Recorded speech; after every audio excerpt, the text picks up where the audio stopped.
Look at the raw complexity of a physical transportation network.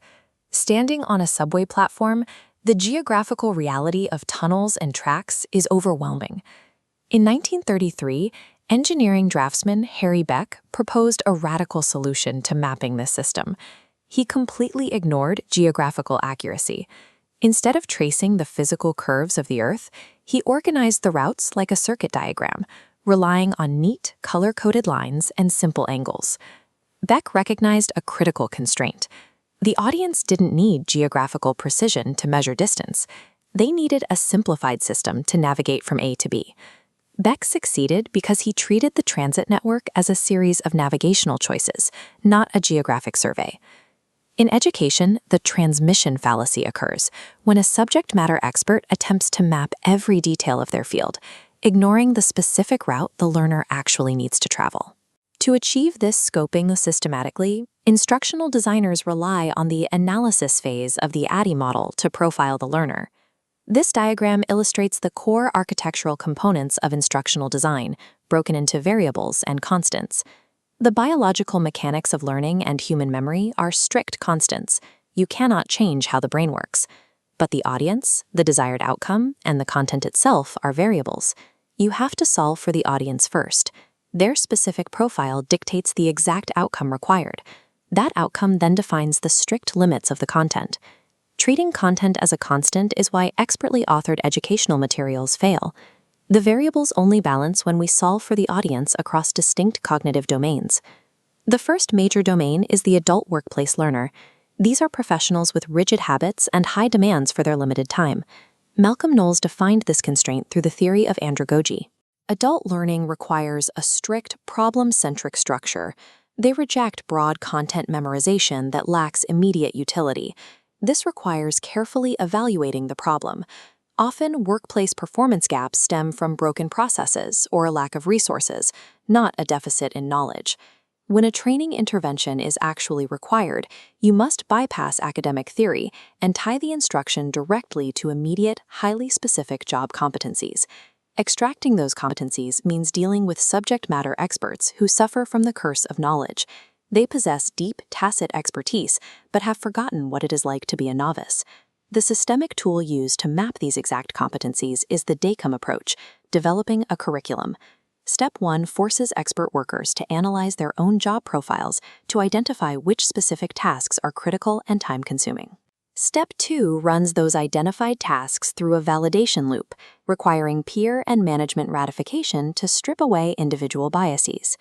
Consider Eagle Airlines expanding globally.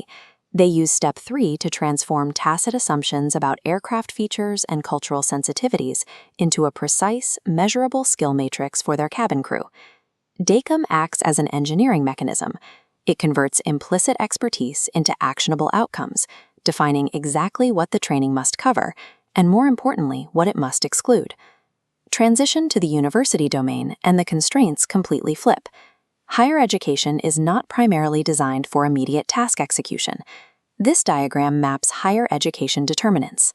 Notice that university programs are shaped top-down by international economic environments and national skill demands.